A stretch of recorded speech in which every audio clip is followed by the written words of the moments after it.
माझं इतकं सुंदर ड्रेस यार प्रेस करताना पूर्ण जळून गेले यार.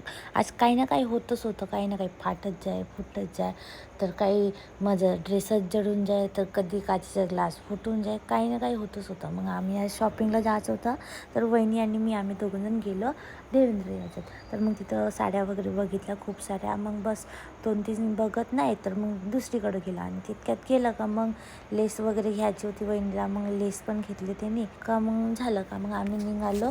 2-3 दुकान फिरत नाही तर इतका टाईम झालं तर नाही, खूपच लेट होते कोल बाजारात गेलं तर. मग थोडंसं आईस्क्रीम वगैरे खाल्ली मी, कारण की मला कसं तरी वाटत होतं. ते मग लवकरच आम्ही शॉपमध्ये पोहोचलो आणि मग शॉपमध्ये इतकी मस्ती झाली का नाही, मस्ती करता करता मला खूपच जोरात लागलं आणि मी रडायलाच लागली, कारण की मला खरंच बहुत जोरात लागलं होतं.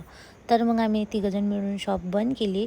तर आज मॅच पाहत होते पप्पा, तर आज इंडिया सेमीफायनलमधून फायनलला पोहोचली. तर भेटूया आपण नेक्स्ट व्लॉगमध्ये. तर माझ्या व्हिडिओला लाईक नक्कीच करा, तुम्ही लाईक नाही करत.